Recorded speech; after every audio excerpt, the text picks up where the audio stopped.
Okay. My group that was with me earlier, what do I not do? I don't do ordinary, okay? Stand up. I don't do ordinary, I'm sorry. Okay, let me see what you're working with. Okay, I'm coming around to call you out. Let's go. Let me see you do a move, okay? Yeah, clap your hands, okay? I'm looking. I'm gonna call somebody out. Oh, my mic's not on. I'm so sorry. Okay. What you got? Come on. Yep. Oh, okay. She got some skills right there. I'm scared of her. Okay. What about my friends right here? What you got? Okay. My friend Cheryl. Come on, Cheryl. Let's see what you got, Cheryl. Let's go, Cheryl. Oh, okay. I didn't forget about you folks in the back there. Okay. Where we at? Right here. What you got?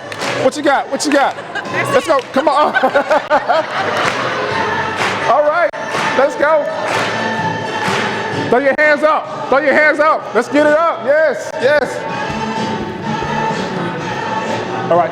Cut the music. Well, give yourselves a round of applause. Yes.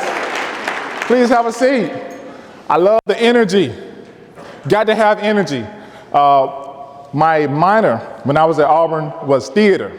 And I was in this dance class. And my teacher wanted me to do this dance across the floor in front of everyone. And I was so embarrassed and I was so shy I didn't want to do it. And she came over to me and she said, "You'll never be as great as you can be until you break free from that shell." So that's my message to you. You'll never be as great as you can be until you break free from that shell that has been holding you back all this time. So I want you to break free. Can I get a round of applause if you're going to break free? All right. So this is what I want you to do. If you're ready to have a good time, say yes.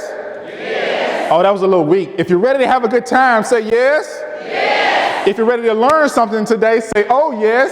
Oh yes. If you're ready to learn something, have a good time and receive some amazing life-changing information, say okay. Now look to your neighbor to the right of you and say, "Today is my day." Look to the neighbor to the right of you or the other side of you and say, "Today is my day." Look to the neighbor behind you and say, "Today is my day." Look to the sky and say, "Today is my day." Give yourselves a round of applause. Yes. Got to have the energy. I want you to claim it, profess it, but don't contest it because you are the best at it. And when I say the best at it, the best at whatever you decide to be the best at. Okay? So I want you to claim that. That's one of my positive affirmations for today for you. I want you to be the best at any and everything in your life. So how many of you all have heard me speak before? Okay, a few people. Some of you haven't. So I always like to test the room. So let me do this quick assessment, if you will. I'm going to give you 3 objects, okay? Just 3 objects. So you have a triangle. Think about it in your mind. Triangle, a square, and a circle. A triangle, square, and a circle. I want you to select one. Just one, not 2 or 3, just one. Okay? If you selected the triangle, please stand. Triangle. According to a Harvard survey, you are highly creative individuals. Give yourselves a round of applause. Oh, we don't do ordinary. Give yourselves a round of applause. Come on. I know you're tired. I'm going to get you out of here early, okay? I know you're ready. My mom, she raised me as a very intelligent young man. I'm the only thing between you and food, okay? I know this is already a lost battle, okay? So I'm going to do what I do and get going so you all can go and eat and go home. I know it's been a long week for you, so thank you so very much for staying for this closing session. Okay, if you selected a square, all of my squares, please stand. Well, if you selected a square, please stand. Please stand if you selected a square, okay? According to a Harvard survey, you are highly intelligent individuals. Give them a round of applause. Yes. All right. All of my circles. If you selected circle.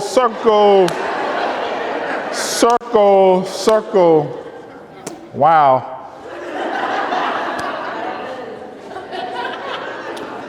According to a Harvard survey, your mind is preoccupied with thinking about sex, drugs, and alcohol for more than 80% of the day.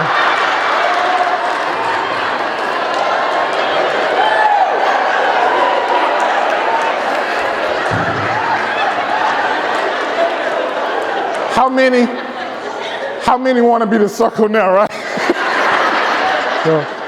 No, that was a joke. Don't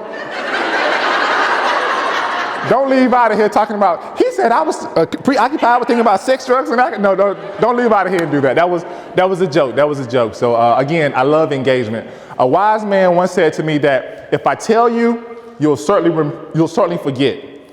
If I teach you, you may remember, but if I involve you, then that is how you truly learn. So my goal today is to make sure you truly learn in the short amount of time that we have today. So I'm going to start my presentation by telling you a story. Maybe you've heard of this story before. It's called The Three Little Pigs. Have you all ever heard of a story called The Three Little Pigs? Now I know you're saying this guy came all the way from the University of Alabama just to tell us about the Three Little Pigs. Yes, I did. So you remember the first little piggy? He built his house out of what? Straw. And then the other main character in the book, the big bad wolf, he came, he huffed, he puffed, and he blew the house right on down. Repeat after me. Say it. Blew the house right on down. Blew the house right on down. Yeah. But then the second little piggy said, okay. So the second little piggy came and he built his house out of sticks. Oh, you know the story well. Okay. And then again, the big bad wolf came, he huffed and he puffed, and everyone together, he blew their house right on down. Yes. But the third little piggy said, okay, the first piggy didn't, okay, I got something for you, Mr. Big Bad Wolf. So he came and he built his house out of bricks. And then the big bad wolf came, he huffed and he puffed, but he couldn't blow that house down. Then he huffed and he puffed again, but he couldn't blow that house down. He huffed and he puffed one final time, and he could not blow that house down. Well, ladies and gentlemen, that's the power of emotional intelligence. If you are emotionally intelligent, you'll be stronger, you'll be more resilient, and you'll be more successful. Not only in your everyday lives, but also in your professional lives for sure. So can I get a round of applause for that?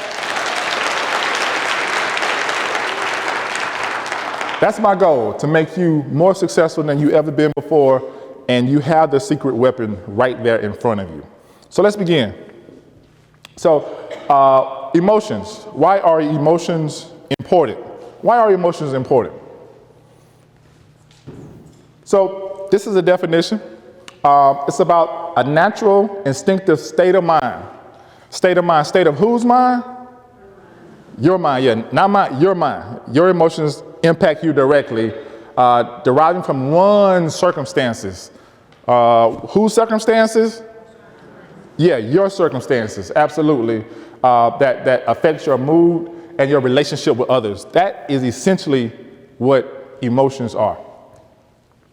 So there's some good emotions, and I can't really see them right now, but you see all the positive emotions right there: happiness, hope, faith, joy, pride. All of those are great emotions. And then we get to the end and we have love. Don't we need more love in the world? How does the song go?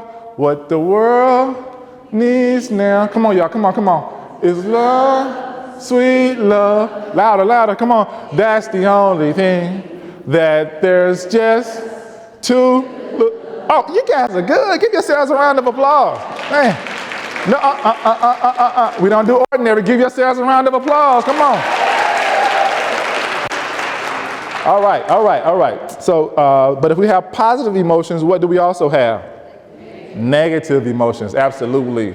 And you see some of those negative emotions. And as people, we're going to have positive emotions and negative emotions, but it's really about knowing and understanding who you are and controlling those emotions, and then utilizing that emotional data, that's what I refer to it as, to reach the best possible outcome that you can. So, again, why are emotions important? Well, they're important because they lead to actions and behaviors. Now, hopefully they don't lead to that, okay? I don't want you to be that upset the way you're, trying to hurt yourself or someone. But That's why emotions are so important, because again, they lead to behaviors and actions that not only impact you, but others around you. So that's so very important for you to understand. But really, with this next slide, I can tell you all about emotional intelligence. Today was going great until people. Yeah. Today was going great until people. Now what does that really mean? It means that today was going great, but I allowed someone else to impact my what? My mood. Can't do that. You cannot allow other people will have an influence on you, because again, we exist in this world with other people. So other people will have an influence on you, but it's up to you to control your own mood. It's up to you to control your own emotions. And the ones that are able to do that, those are going to be your most successful individuals throughout time. It's been a proven fact. So keep that in mind. So what is emotional intelligence? So this is the actual definition. It's a set of emotional and social skills that collectively establish how well four things, and these are so very important things. How we perceive and express ourselves. How do you perceive yourself? How do you express yourself? We're going to get into some clear-cut examples here in just a moment. How do you develop and maintain social relationships, which are extremely important? How do we cope with challenges? And how do we use that information in an effective and meaningful way? So ultimately, this is what it's saying. It's saying emotional intelligence is all about understanding who you are, trying to read the emotions of someone else, and using that information for the best possible outcome. That's emotional intelligence.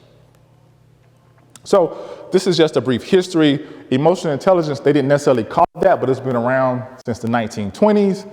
And then since then, they've done some additional research in the 90s. They realized that your emotions were directly tied to your abilities. And they did some additional work. And then, of course, Daniel Goleman is the person we refer to as the father of as emotional intelligence. He kind of coined that term, emotional intelligence. And so here we are today. And we've been studying emotional intelligence for years and years and years. I'm not going to be able to cover all of this. This is probably a half a day or a day type workshop where we would do some very interactive activities and exercises. But I at least just wanted you to have the information. So you'll see there are composite scales and subscales. So the composite scales, those are your big overarching scales. And then the subscales are the little smaller scales within those particular composite scales. So I'm just going to go over some of them today and not take up too much time. So let's get started. Self-perception, self-regard. How do you feel about yourself? I can tell you this. How you feel about yourself is a direct reflection of how others will feel about you. Oh, you all missed that. You all should write that one down. How you feel about yourself is a direct reflection of how others will feel about you. So if you feel like you probably can't do something, you probably can't do something. If you feel like you can do something, you probably can. If you go into a meeting saying, oh, I'm going to do a terrible job at this meeting, guess what are you going to do?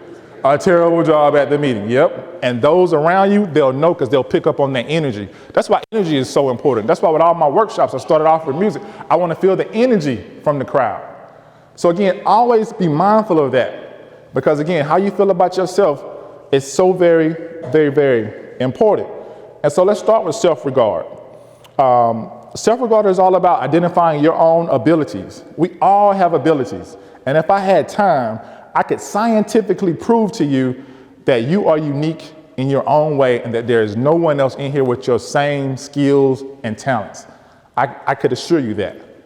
Now, I've talked to several organizations, I've talked to several communities, and you've heard the term that everyone is replaceable, right? That's not true. Scratch that. That's not true. You can replace someone to do a job. Yeah. Like if I'm working on an assembly line, you can replace me and find somebody else to work on that assembly line. But you can't replace me because they can't do it like I'm going to do it. They can't do it with the energy I'm going to do it with. They can't do it with my intellect. They can't do it with your intellect. They can't do it with your skills and abilities. And so for the most part, yeah, you can replace someone to do a job, but they can't replace it because they can't do it like you. So always remember that, and you should always feel so good about yourself and understand that you are unique in your own way, and because of that uniqueness, that is one way you can show your greatness. So always think about that. Self-awareness.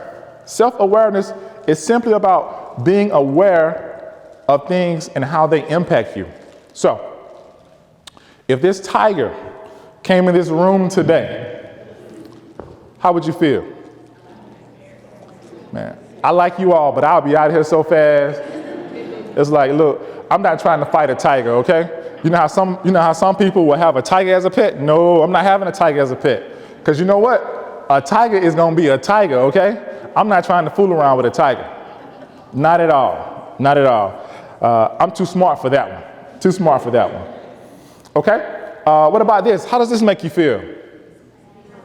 Yeah, makes you feel good. Makes you feel happy. What about this one?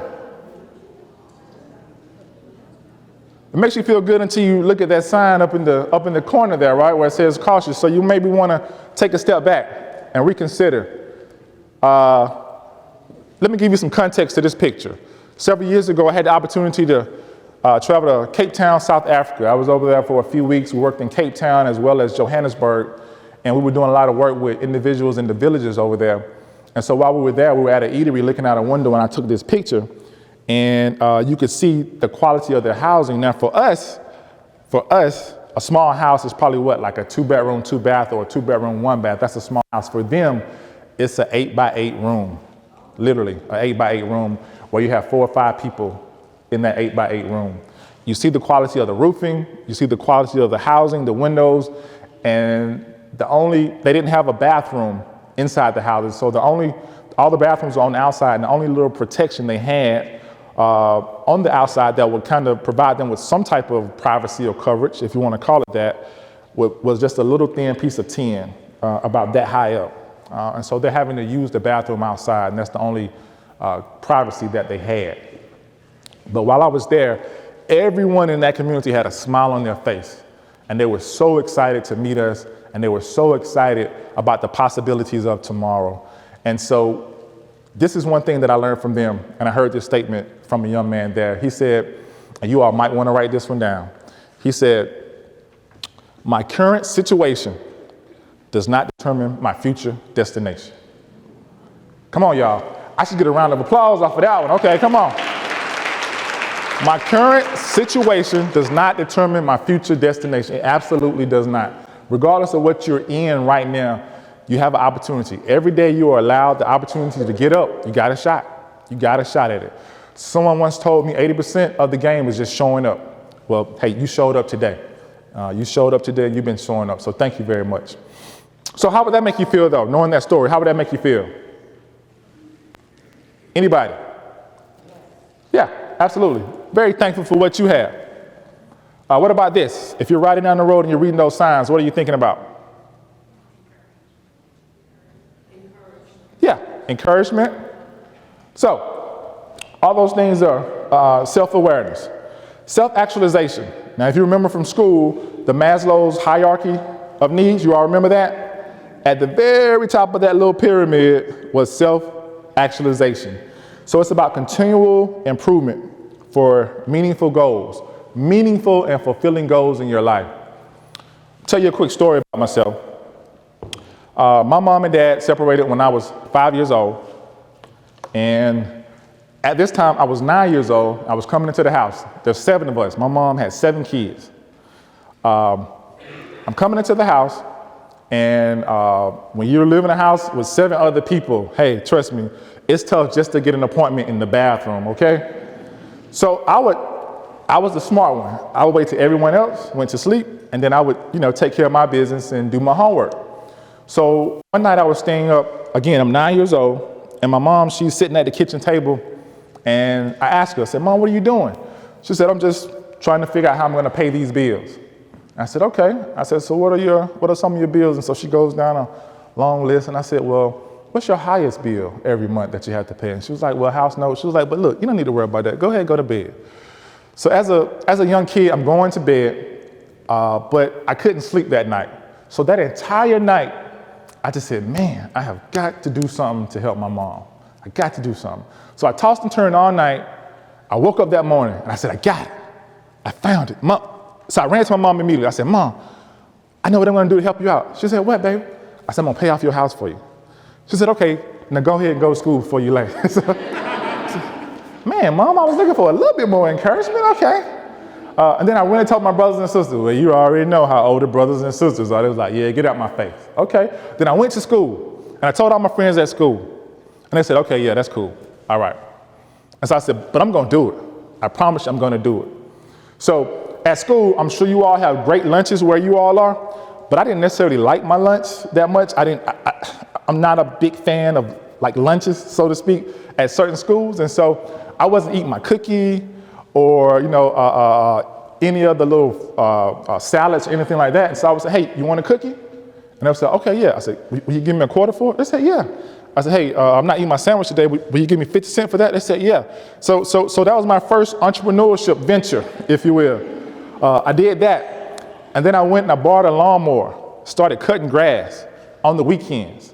And then I started collecting cans and bottles. I know some of you younger folks, you all don't know about that, but we used to collect cans and bottles. And then I would just try to do anything that I could. And then I finally got a job. And I got one job. And I got two jobs. I got three jobs. I worked Monday nights, Tuesday nights, Wednesday nights, Saturday, whatever. I was just working all the time. And then one day, I came home to that house. I said, Mom, let's take a ride. She said, where are we going? I said, we're going to celebrate today. We're going to celebrate today. And so as we're out, I said, I need to do something right quick. I need to pay a bill. Do you mind coming in with me? She said, yeah, I'll come in. So I went up to the bank or the financial institution. I told the lady who I was, and I told her, I said, hey, I'm here to pay off this note for my mom. So she went back, she looked at the thing, she said, oh, okay. And she told me how much it was. I pulled out my checkbook and I wrote the largest check that I've ever written in my life, even to this day. I handed her the check, she handed my receipt, and then I turned to my mom and said, Mom, I have finally fulfilled that promise that I said I was going to do. I was going to pay off that house for you. So that is self-actualization. That is self-actualization, but the most important thing, and I'm not saying that just for the sake of saying, hey, look at me. I'm saying that for this particular reason right here. And if you get nothing else, that I've said today, do not leave here without this one. This is worth the price of admission right here, I'm telling you. The one thing I realized at 9 years old is that one of the most powerful forces in this world is a made-up mind. One of the most powerful forces in this world is a made-up mind. And I have taken that. I have taken that throughout my entire life, that belief that, again, one of the most powerful forces in the world is a made-up mind. So, again, keep that with you, and no one can take that away from you. So, let's go to self-expression. Emotional expression. It's all about expressing one's feelings verbally and non-verbally. So at the airport, I'm going to tell you a quick story. At the airport, there's a person A, I won't call any names because if I say someone's name, someone may have that name in here and I don't want you all to be upset with me, okay? So, but person A and person B. So person A and person B are at the airport, and just before they're about to board their flight, the lady comes on the intercom system and says, we're sorry, this flight has been canceled due to mechanical failure. Person A is irate. He's a big-time vice president at a Fortune 500 company. He walks up to the lady and he says, I think you're this, I think you're that. I'm not going to say what he said. I think you're this, I think you're that. You'll never work in the industry again. You're incompetent. You shouldn't even have a job. Do you know who I am? I'm going to make sure you never work in the airline industry again. That's what he said, okay? Person B comes up, he says, hey, I'm so sorry for that. You didn't deserve that. I worked as a server in a restaurant, and whenever someone would do something that wasn't right with the food, they would always blame me, the server. He says, so I know exactly where you're coming from. I'm a small business owner, and I really need to be at this particular location because this could really make or break my business. The lady said, okay, thank you. I'll do everything I can to help you out. So I'm going to tell you, one of them didn't make it to their destination on time. Which one do you think it was? Person A. Now, I don't know this exactly, but I know person A didn't make it to his destination on time. Person B made it to his destination on time. Person A was demoted and eventually fired from his job. Person B landed that contract, and he is super successful to this day. So my point is, again, it wasn't the young lady's fault that made the announcement. She was trying to do everything in her power to assist that individual, to assist all the individuals. And I'm not saying she purposely didn't do anything to help person A. I'm not saying that. But I'm saying I'm willing to bet you she sacrificed a lot to make sure she took care of person B. Emotional expression. We have to be careful about how we go about expressing ourselves. Imagine I had a wooden block. And in that wooden block, I had 2 nails that I'm going to nail in this wooden block. One nail, let's say that represents your words, okay? So I have this hammer, and I'm going to nail in this nail, and it represents my words. So those are my words. And then, let's say I have another nail that I'm going to nail into this wooden block, and it represents my actions. Okay, well, you know what? I changed my mind. So now I'm going to pull out that first nail that represented my words, and then I'm going to pull out that second nail that represented my actions. But what do you still have there on the wooden block? You still have the what? Still have the holes. Now again, I can patch it up, but underneath that scar tissue is still there. So again, always think about that. You remember the phrase, sticks and stones but words will never. That's not true. That's not true. Words do matter. Words do hurt. So you should always be cognizant of that. Because I think it was Maya Angelou that said, people, they may forget what you said, they may forget what you did to them, but they'll never forget how you made them feel. They'll never, ever, ever forget how you made them feel. So always be mindful of that. Now I have an acronym. You should absolutely write this down, and this could certainly help you. So this acronym is this: STOP. The letters S-T-O-P. So first and foremost, I just want you, if you're ever engaged in a situation where you think you might get upset or lose control, I want you to just stop. Just stop. Okay? For the T, I want you to take a deep breath. Take a series of deep breaths. Now, what does that do? That slows your heart rate down. When your heart rate slows down, your blood pressure levels, your blood pressure drops a little bit. It lowers your blood pressure. So that helps to physically calm the body down. And then O, the O is I want you to assess the options. What options do you have? What options do you have? If I do this, it's going to probably result in this. If I do this, it's going to result in this. What options do you have? And then the P, and you cannot go wrong with the P. I want you to proceed with kindness and respect. Because whatever you say, they may not like it, but at least they can say you were kind to them and you were respectful. And if you can do those 2 things, I think you'll be more successful than you believe. Okay, so assertiveness. It's all about communicating your beliefs and thoughts openly. It's not aggressive.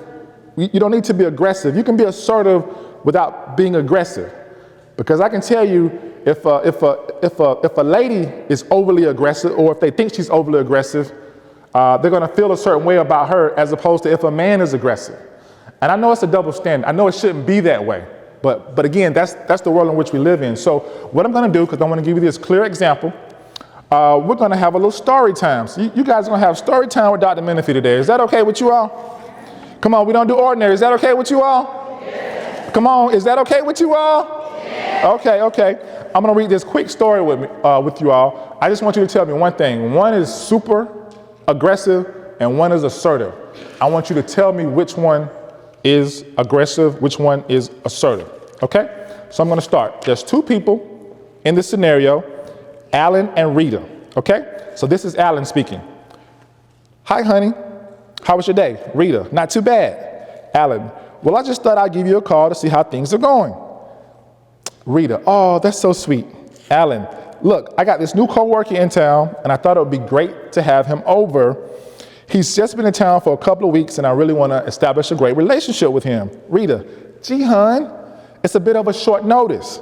Alan, don't worry about it. You've had a pretty smooth day all day today. And we got some steaks in the freezer, so don't even worry about it. Rita, yeah, but I like to get the house in order and to make myself a little bit more presentable. Alan, you're always presentable. You don't worry about, and don't worry about the house. It's fine the way it is. You always get too wound up about the floor being so clean, you can eat off of it. Just relax. Rita, I don't think you're really being fair. Alan, of course I'm being fair. What do you mean I'm not being fair? I'm not being fair? You're not being fair. I've been busting my tail all day working, like I do every day. You had an easy day. You're presentable and the house is fine. You just worry too much. All you have to do is thaw the steaks. I'll handle the barbecue. And if you think that's so unfair, why don't you go out and get a job and I'll stay at home and clean up and make myself a little bit more presentable. Okay. I don't know about you all. Those sound like fighting words to me, okay? Woo. I'm just sweating thinking about the response I would get from my wife if I approached her like that, you know? Woo. Okay. Now, very quickly, just watch how you can approach things differently. The same situation, but you can approach things differently and have a different outcome. Same scenario. So this is Alex speaking. Rita, I'm just having a beer with my friend Marvin, a guy who just started working with us. He's only been in the city for a week, and I really like to establish a relationship with him. What is it, 5 o'clock? You're really not giving me a whole lot of notice. Can we have him over another time? Alan, I guess I could invite him over another time, but it seems like he's available tonight. Look, I recognize it's a short notice and it's kind of late, but we have some steaks in the freezer. I can pick up a salad, a dessert, and we can hang around here for a few more hours. And so that would give you some time to get the house in order. And Rita's like, well, okay. How long do you think? About 3 hours? Yes, about 3 hours. Okay, well, that'll give me enough time. And all I have to do, and this is Rita talking, all I have to do is just set the table, right? Alan, yes, that's great. I'll see you in a little bit. Okay? So now which one was aggressive? First one, for sure, right? Second one was what? Assertive. So you see how you can still be assertive, but not be overly aggressive? That's what you have to do. You want to be assertive, but you don't want to be overly aggressive because it's not going to serve you. Assertive people, they consider the feelings of others. Overly aggressive people don't. They don't consider the feelings of others. It's all about me. And that's not you because of the work that you're in. So I know we're not going to have that issue with anyone in this room, right? Yes. Right? Okay, look, I'm moving along. Okay, this one is about interpersonal relationships. Most other people in here are probably in here because of their relationships with someone. Relationships will help you in terms of being successful. No one can be super successful alone. We all need each other, maybe in various ways, but again, we all need each other. And so relationships are so very important. So now there's this song, and maybe you all have heard it before. It's by Bobby Blue Bland. Have you ever heard of that song? Have you ever heard of the song? It's called Members Only. And do we have the song up? Okay. I'm going to just play the song for you for a little bit, okay? Okay. That's what I want you to do. I just want you to listen to the lyrics just for the first verse, okay? Put your hand up. Can we get a little volume there? Hey, Susan is good, right? Okay. Now the song is going to come on, and there is a message to the song, but I want you to feel the vibe. Okay? It's called Members Only. Listen to the lyrics, okay? Here they go.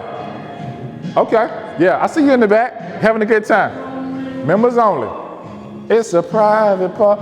Y'all don't want me to sing, okay? You don't need any money. Listen to the lyrics. To qualify. Don't bring your checkbook, okay? Bring your broken heart. Because it's members only. Okay. Thank you. Give yourselves a round of applause. Yeah, thank you. So that song goes on to say, you lost your woman, you lost your man, you're having some hard times, but hey, we are here to support you. We're here to support you, and we want to help you. And as a result of that, again, that's what friends are for. But ladies and gentlemen, unfortunately, not everyone has your best interests at heart. And I have to just tell you that straight up, just to be honest with you. Even some of your close friends that are in your circle, they don't necessarily have your best interests at heart. Relationships are about meaningful relationships. Meaningful, let me get this terminology right. Mutually satisfying relationships. Mutually satisfying, meaning that, okay, I'm putting in something to the relationship, but you're also putting in, and we're both benefiting from this particular relationship. Not all relationships are like that. So when you get back home, I want you to identify maybe 5 or 6 of your closest friends, and I want you to see, okay, am I putting more into the relationship, or are they putting more into the relationship? Because again, if they're not mutually satisfying to all parties there, you need to do something about that relationship. Now I can tell you, what's the old saying? Misery loves company. Misery loves company, okay? Underperformers love company. Underachievers love company. People who are lazy, people who are loose, they love company. They love to bring you there. They want to bring you in with them. But you have to recognize that you are your own self and you are in control of yourself. And so if you are the smartest person in the room all the time, you got to find yourself another room. You have to find yourself another room. Because again, you are all about growing and development. That's why you're at this conference. You want to grow, you want to develop. And if you're the only one in the room that's putting in all the effort but not getting anything back, ladies and gentlemen, you're wasting your time. You're absolutely wasting your time. So I want you to remember that. And it's all about empathy. You remember the story earlier about the airport situation? What did the second guy do? The first thing he said to her was that you don't deserve that. And I know exactly how you feel, because when I worked at this particular restaurant, I would always get the blame for the food if the food didn't come out right, when it even wasn't my fault. He was being empathetic towards her, saying, hey, I understand how you feel. So again, empathy is so very important, and we need to always keep that in mind. But I do have a tool for you all, and it has worked for me, because you will have some people that will get on your nerves. I'm not talking about anybody in here, but you will have some people that will get on your nerves, and it will be quite difficult for you to break off that relationship. So I have something for you, and you don't even have to say a word. It's called this book, Dealing with People You Can't Stand, okay? So the only thing you got to do when such and such is getting on your nerves, open this book and say, hey, Bob, how you doing? I was just thinking about you. And trust me, sooner or later, he or she will get the message. They will get the message, and you won't even have to say a word. Try it, trust me. Okay, so what's next? Decision making, impulse control. You gotta control your impulses. Why are your impulses so important? They're so important because you don't wanna make quick and rash decisions. You don't want to do that, so you gotta control your impulses. So think about this. Have you ever heard of the marshmallow test? Have you? Okay, I'm gonna tell you about it very quickly. Stanford University professor got a group of 4-year-olds, brought them to his classroom, and he put a big old fat marshmallow right in front of them. And he said, everyone, if you want to, you can eat the marshmallow right now, but if you'll wait, I gotta run across the hall for 5 seconds. If you'll wait until I get back, not only will I give you that marshmallow, but I give you 2 marshmallows. And the kids looked and said, okay, yeah, all right. So I said, okay, you got it. You can eat it now when I leave if you want to, or you can wait, and I'll give you 2 when I come back. And I'm not gonna be gone long, okay? So he left, pew, that marshmallow just disappeared for about half of the students, right? That marshmallow was out of here. It never had a chance. So when he came back, he said, okay, some of you all I don't see the marshmallow, so I assume you ate it. But the ones that didn't, he did what he said he was going to do. He gave them another marshmallow. So those kids were the kids of other Stanford University professors, and so he followed them around throughout their lives. Guess what he found? The kids that waited and got 2 marshmallows, they did better in school. They had less behavioral problems in school. They scored higher on ACT, SAT tests. They did better in college, and they ended up being more successful in terms of their professional careers as well. Now, why is that so important? It's so important because, again, there's something about waiting.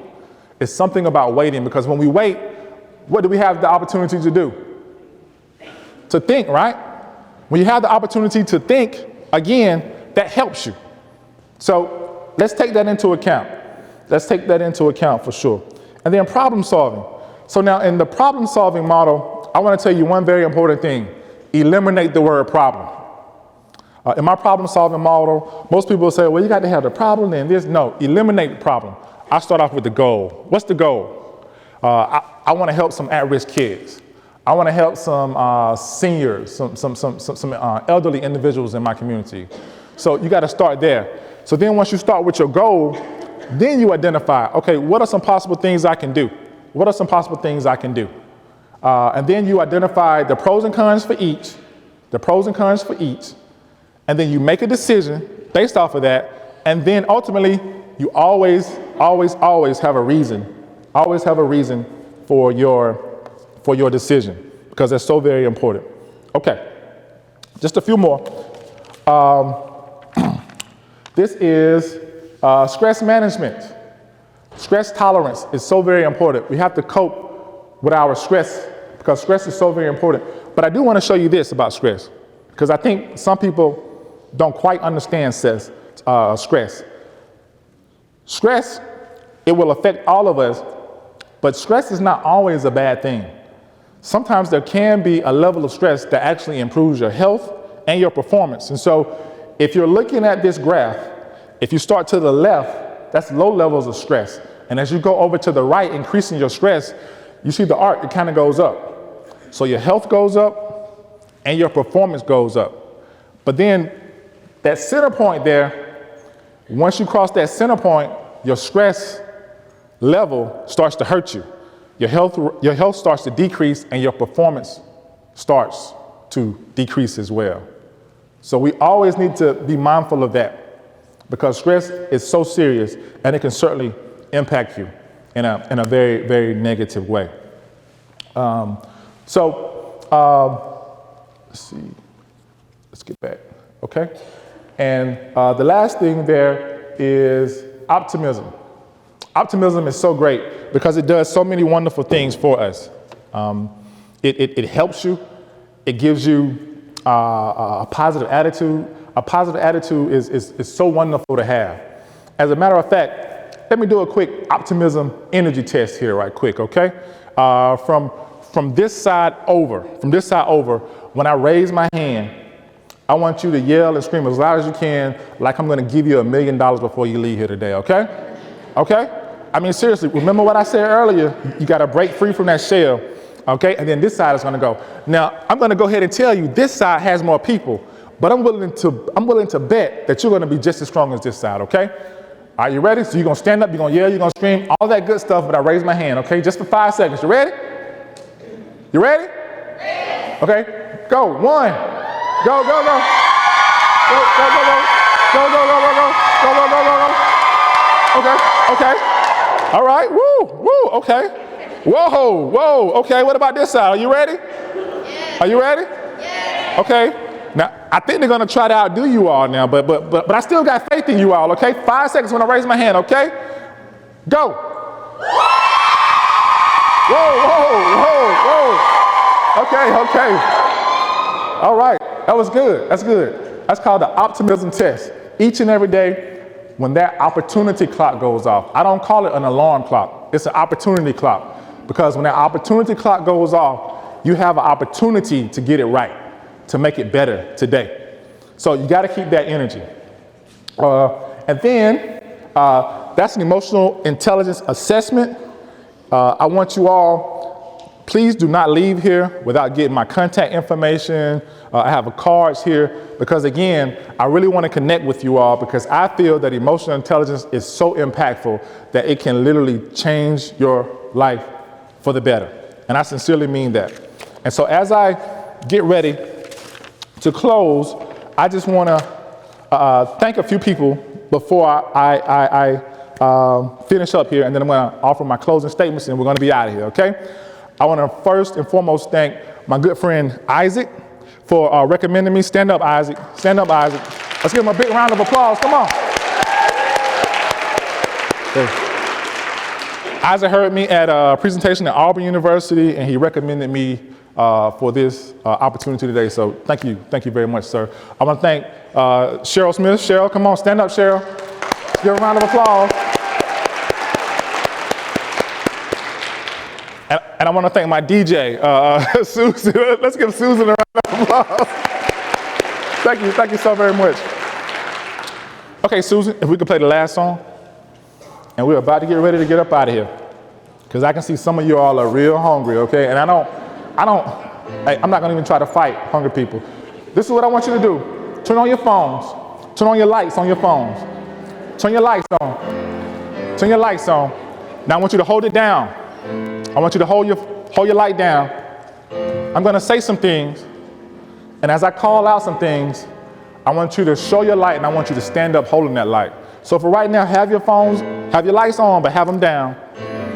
And then if I call something that applies to you, I want you to stand, hold your light, and I want you to continue to hold your light. Okay? We got it? Is everybody lights on? Okay. Over here, you guys got your lights on? Okay, we're good? Okay. Here we go. If you've ever suffered from anxiety, please stand. Please stand. If you've ever suffered from depression, please stand. Please stand. If you lost someone due to COVID, if you had COVID yourself, please stand. Please stand. If you had to work more than 1 or 2 jobs in your life to be successful at life, come on, please stand. If you have felt like maybe you don't necessarily deserve something in your life, just please stand. If you've ever gone through anything that's been very challenging or difficult to you, please stand. Okay. Look around, y'all. Look around, y'all. Look around. What do you see? You're still standing. No, that's what you see. You're still standing. All the difficult things that you've gone through, those difficult things, they have not gotten the best of you. You're still standing. Your light is still on. Your light is still bright. So what does that mean? You got a shot. You got a chance. And if you continue to do the great work that you're doing, your light will not only shine here today, your light will not only shine in your community, your light will shine not only throughout this state, but throughout this world for the better. Thank you guys, and that's the power of emotional intelligence. Thank you very much for your time.